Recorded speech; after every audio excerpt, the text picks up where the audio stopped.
Qu'est-ce qui arrive? Tout est flou. Tu ne te rappelles de rien de ce qui s'est passé la nuit précédente? Tout ce dont tu te souviens, c'est que tu t'es endormi sur ton canapé après une épuisante journée de travail. Tu te frottes les yeux, tu te lèves et tu regardes autour de toi. Tu es dans un minuscule studio rempli de bibelots divers et d'objets bizarres. Il y a une cuisinette à côté de la porte et une petite salle de bain. Tu vas te laver le visage et quand tu te regardes dans le miroir, tu te mets à crier. Tu réalises que tu fais trop de bruit et tu te couvres immédiatement la bouche avec tes mains. Dans le miroir, tes yeux sont anormalement grands, ta peau et tes cheveux sont parfaits. Tu touches ton visage pour vérifier si c'est réel. Tu peux encore entendre des gens parler quelque part à l'extérieur de ta chambre. Tu t'assieds sur ton lit en essayant de réfléchir à ce que tu vas faire. Tu regardes par la fenêtre et ce que tu vois te fait tourner la tête. Tu as une vue magnifique sur une ville futuriste vue d'en haut. Tu es probablement dans l'un des plus hauts gratte-ciel de la zone. Il pleut énormément, mais la pluie a l'air parfaite. Il n'y a pas de vent pour lui faire changer de direction. Quelqu'un frappe à la porte. Tu te baisses pour essayer de te cacher. On commence à secouer la poignée de la porte. Ils disent quelque chose dans une langue qui ressemble à du japonais. Et tu ne comprends pas ce qu'ils disent. Tu regardes par le judas et tu aperçois une femme portant une tenue originale. Elle a des cheveux d'un rose saisissant. Elle n'a pas l'air menaçante. Peut-être qu'elle va m'aider.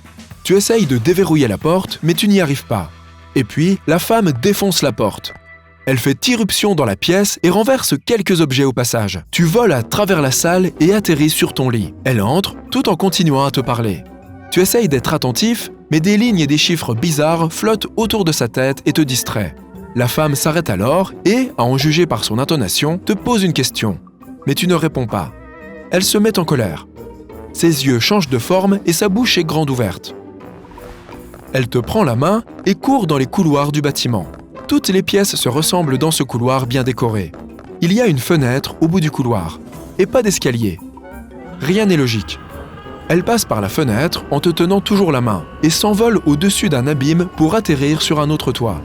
Tu cries, tu es terrifié. Tu regardes derrière le bâtiment que tu viens de quitter. Tu vois là une bande d'hommes habillés en noir et portant des masques effrayants qui te ressemblent. Heureusement, ils ne se précipitent pas sur toi. Le plus grand doit être le chef. Il se tient au milieu et vous regarde à travers son masque effrayant. La fille et toi vous dirigez vers une ruelle isolée. Elle continue à te parler en japonais jusqu'à ce qu'elle se rende compte que tu ne la comprends pas. Elle arrête de parler et se contente de te sourire. Tu la regardes d'un air confus. Tu lui demandes en anglais ce qu'il en est des personnes qui te poursuivent et elle te répond que ce sont de mauvaises personnes. Tu ne comprends pas le reste de ce qu'elle dit. Elle te raconte un peu son histoire.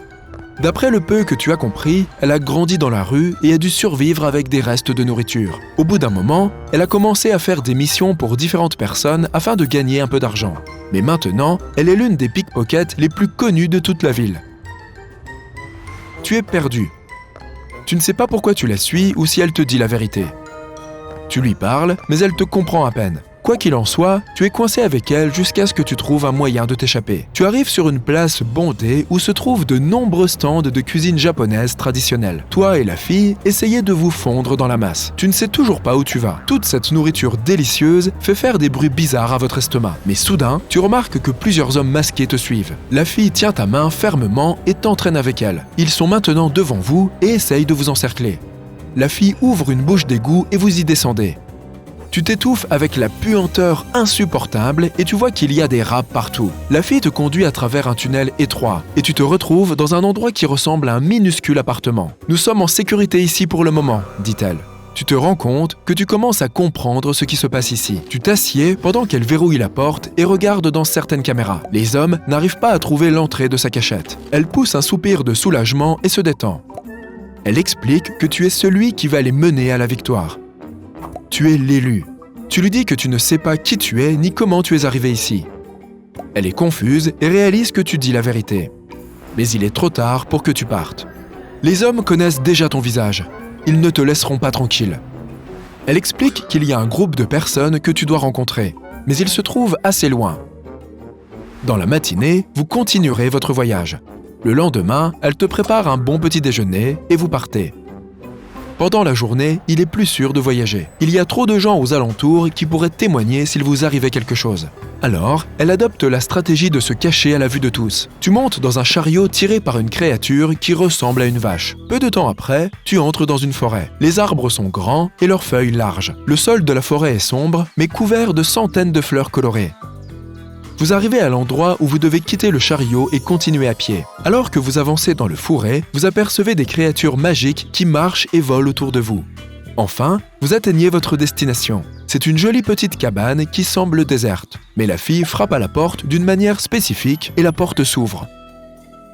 Toi et la fille entrez et, soudain, tout est noir. Pendant un long moment, tu ne vois et n'entends rien. Dès que tu arrives au bout du tunnel, tu aperçois des gens habillés de façon étrange et prêts à se battre. Ils semblent être préparés à toute éventualité. La fille leur explique que tu es l'élu et que tu ne te souviens de rien. Tu ne peux pas t'empêcher de penser « Ce n'est pas possible, je ne suis personne. Tout ce que je sais, c'est que je n'ai rien à faire ici et je ne peux pas leur faire confiance. Je ne peux faire confiance à personne dans ce monde bizarre. Je dois trouver un moyen de m'échapper. Mais comment ?»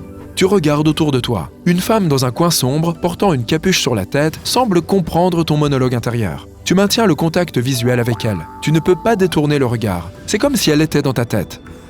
D'une manière quelconque, elle réussit à te montrer le monde en ruine. C'est ce qui arrivera si tu ne les rejoins pas. Tu vas au milieu de la pièce et tu leur dis que tu es prêt à les diriger. Les gens autour de toi s'enthousiasment et élaborent un plan. De retour dans la ville, ses habitants célèbrent une fête quelconque. De nombreux hommes masqués patrouillent dans les rues. Toi et ton équipe, vous rassemblez derrière un bâtiment pour discuter de l'endroit où vous devez aller. La fille te montre du doigt le bâtiment où elle t'a trouvé. Tu es confus. Ils disent que c'est le quartier général que tu dois pénétrer. Vous vous séparez. Toi et la fille restez sur le sol tandis que le reste du groupe va sur le toit. Il y a des hommes masqués partout. Alors, tu portes un déguisement pour te fondre dans la masse. Jusqu'ici, tout va bien. Tu as passé la première ligne des gardes. Mais la prochaine partie de ton plan est compliquée. Tous ceux qui veulent entrer dans le bâtiment doivent passer par la sécurité. Un de tes coéquipiers sur le toit fait du bruit et attire l'attention des gardes. La plupart d'entre eux abandonnent leur poste. Grâce à cette agitation, toi et la fille parvenez à franchir la deuxième ligne de garde. Tu es à l'intérieur du bâtiment, prêt à abattre le chef. Tu demandes à la fille pourquoi tu y retournes et ce qui rend ce bâtiment si important. Elle te dit que tu as été pris en otage et qu'elle a dû te faire évader. Malheureusement, la mission avait échoué la dernière fois car le chef n'était pas là quand elle s'est faufilée. Et après t'avoir fait évader, la sécurité avait été renforcée. Le bâtiment est énorme de l'intérieur. Tu commences à te sentir bizarre. C'est comme si tu avais vécu ici dans une autre vie. Rien ne semble plus réel. Tu te retournes et tu regardes la fille, mais elle n'est plus là. L'un des hommes masqués te découvre et te poursuit jusqu'à ce que tu te retrouves dans un cul-de-sac. Le chef des hommes masqués s'approche de toi et t'appelle par ton nom. Il te dit que la fille qui t'a amené ici t'a trahi. Tu es en conflit et tu ne sais pas à qui faire confiance. Mais soudain, une voix dans ta tête te dit quelque chose. Puis, tout devient noir.